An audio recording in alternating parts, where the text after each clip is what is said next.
Thank you for joining us on this topic of the roundtable, which is going to be on domestic violence when it comes to headship in the congregation. I hope none of you have to deal with this because you are on the way, and those on the way should be spiritually enlightened enough not to fall into domestic violence. But before you got on the way, some of you were raised in households that witnessed domestic violence.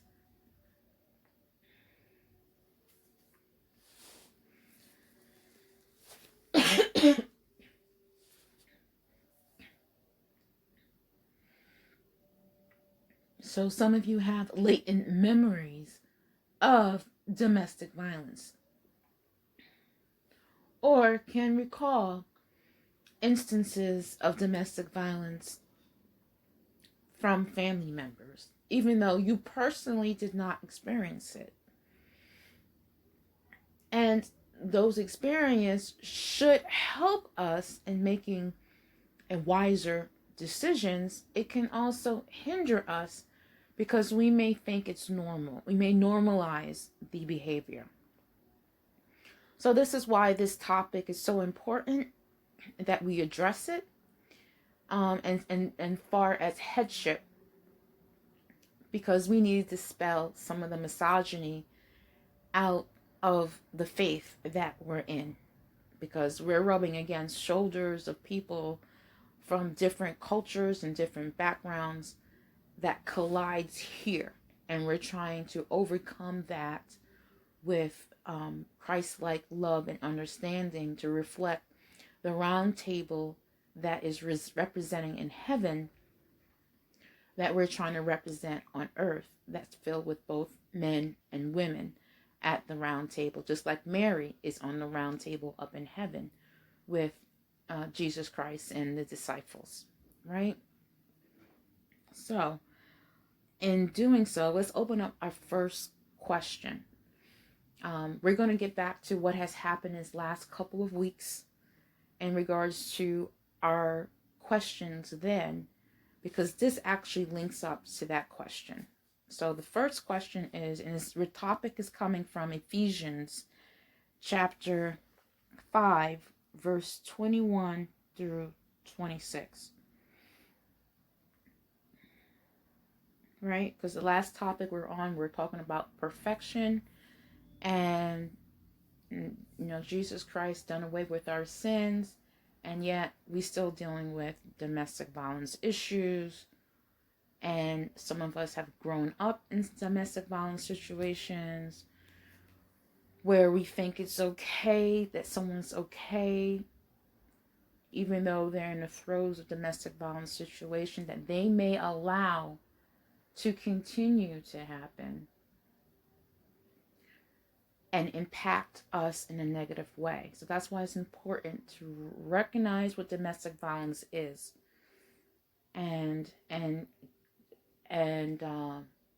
spearhead it before it does any harm to any of the individuals here or anywhere.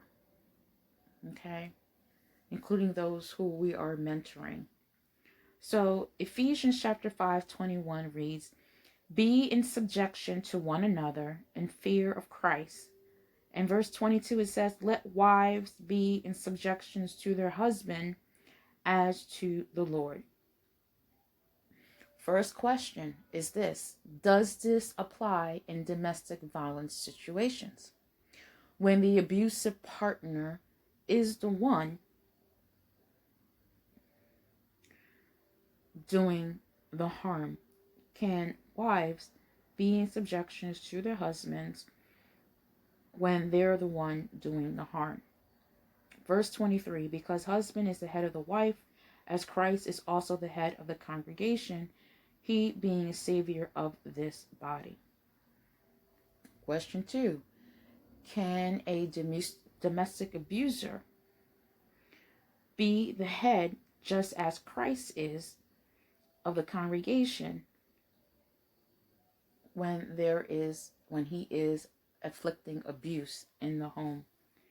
Verse 24, in fact, as the congregation is in subjection to the Christ, so let wives also be to their husband in everything.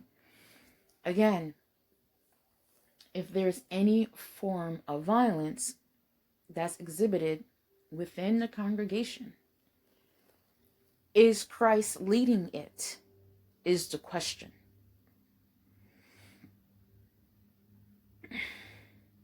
Now, this is why we have a round table of different groups. Some of you may have identified as males, some of you identify as females, some of you neither.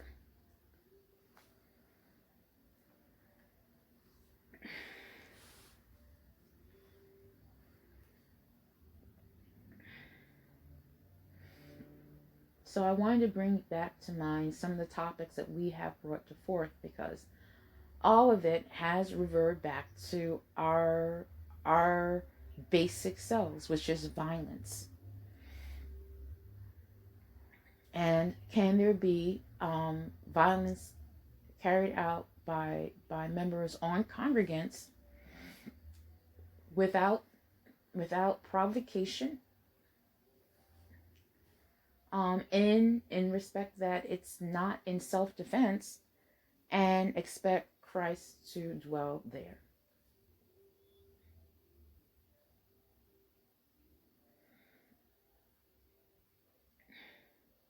And how do we instruct others who are in, because we mentor people in the way until they get baptized, and then they go on instructing their own family members in the way until they are baptized. But some of them are in domestic abuse situations. So how do we help them without doing harm to everyone else? Because these are very destructive relationships. And you're not there. You're there to be a spiritual advisor, but you can't be their counselor for DV. This specific set of counseling that DV, domestic violence, have specifically for that group. So you're supposed to be their advisor spiritually. But these individuals have to make those decisions on their own. So this is a question for the group, because some of you have been in DV relationships. Some of you have walked away from DV relationships, got baptized. Some of you are still learning. But you know that there are power and control that partners exhibit, and it's very destructive.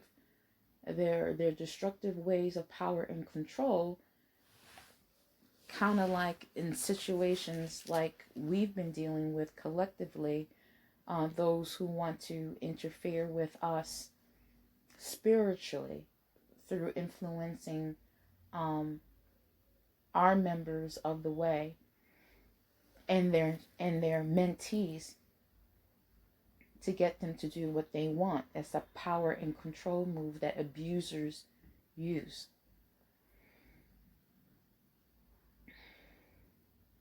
So unless we are aware of it, we may not be able to fight against it effectively, and they make many inroads on us than we should. Then they should, because we didn't stand guard against it. So abusers are very crafty. They get others to do what they themselves cannot do, and they influence others to do, and particularly their partners to do as well. This is also a power and control scheme. So, and we're kind of somehow dealing with this right now because some of our survivors come from domestic abuse situations where their partners wanted a study just so they could find out what was happening in our group, despite the fact that, the information is public, but they wanted to know what was happening behind the scenes. So we need to have two-part dialogue on this. What do we do when we know abusers are abusing their rights through their partners to get to us and to influence our decisions? And what do we do with abusers who are just using their partners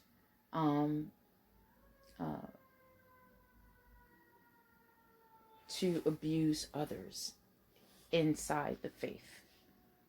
So, and the next question is, which we need to answer collectively among yourselves, because you are the future leaders of the faith, of the way. How can we wake up this abusive survivor, this survivor who has gone through abuse after abuse? How can we wake them up? Can we wake them up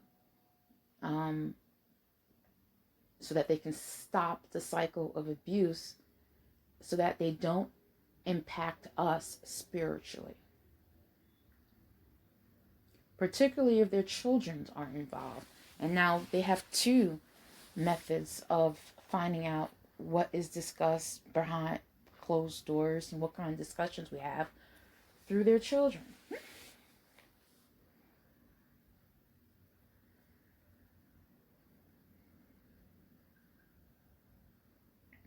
And all of this go align our topic we had the previous week in regards to our associations and how it must be up above board, because that's how we get our blessings, in accordance to the talk we had in Numbers.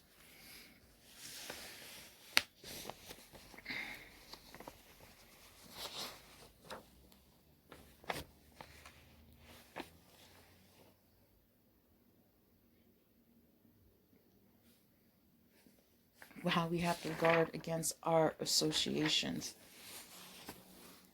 to make sure that we are not swept along.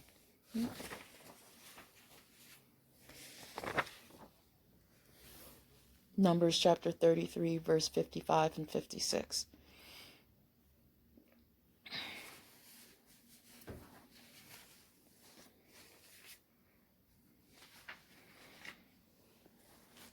So I bring this to your attention because we're in a great fight in the last days. And Santan spiritual missiles are coming from stuff that we're dealing with, that collectively, we're all dealing with the effects of climate change. We're all dealing with the effects of climate crisis. We're all dealing with this nuance of climate emergency. We're also dealing with poverty. We're also dealing with domestic violence. We're dealing with everything that everyone else on the earth is dealing with, but we have an awareness. And not only do we have the awareness, we also are fighting against Santan agents. Not often is that happening all at the same time. Other organizations acknowledge it, but they don't do anything about it. We are actively fighting against Santan's agents, and that's only because we have come across Santan's agents. And so now that there's a heightened awareness of Santan agents of us, they're just going to keep on coming, and they're going to use whatever means and possibility to get to us, including the stuff that we have been coming across through various people in our lives, our co-workers, those we know at school, those we know at college, as well as those we come across in the ministry, in the works of doing our work. So even though we may have a familiar bond with them, that what makes it hard, because they have this the singe of that perpetrator's stench of violence and power and control that wants to be unleashed on us. So that's why we have to be very present and talk about our mentees that we're mentoring, so that we can better help serve them, including the 1-800-799-7233, which is the domestic hotline number. We can only help our fellow members when they can help themselves, and then help guide them spiritually, particularly if they are our mentees. But always with the mind that they can harm us through their partnerships with their abusive partners, should they continue on with their relationships, because that was the sole means. So we need to recognize this and be present and mindful of this.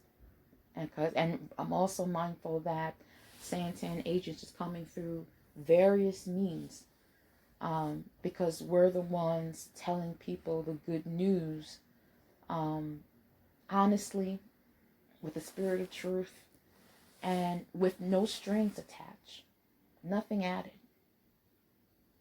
according to accuracy. Okay? And we're not abusing members and then in hypocrisy do something else, in public view of everyone else. So we're the same when we're in public view as we are in private, living according to accuracy of the text. So that's a uniqueness, and that's why we have a bombardment of Santan's missile at us, which we have to disarm as well as slay. Okay? So I hope this roundtable is just a culmination of all the roundtables we had up to this point, but now with a view of domestic violence, because this is another way that we have to prepare ourselves spiritually should we fall for someone who is a domestic violence abuser, how we can get help and not be ashamed.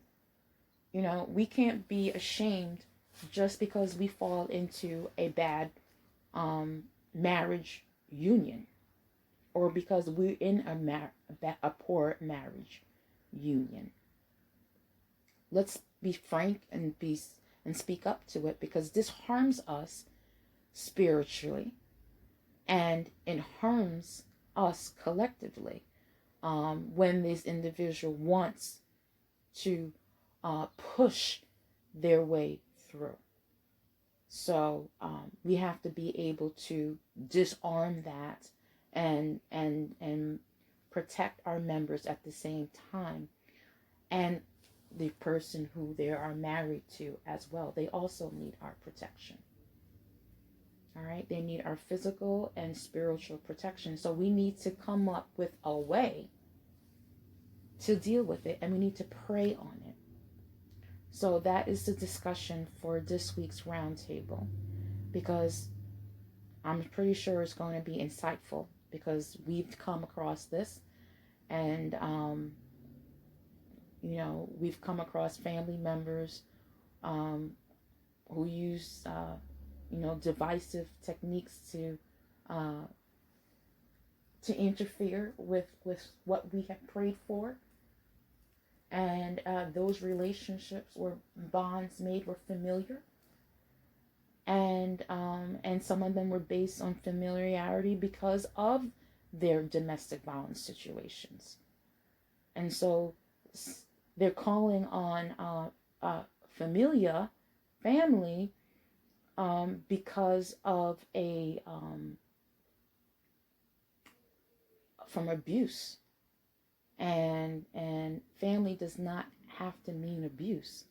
And so breaking the cycle means breaking those familiar bonds so that it can be made and formed healthy with the union of Christ. So that's why we're having this hopefully this honest discourse.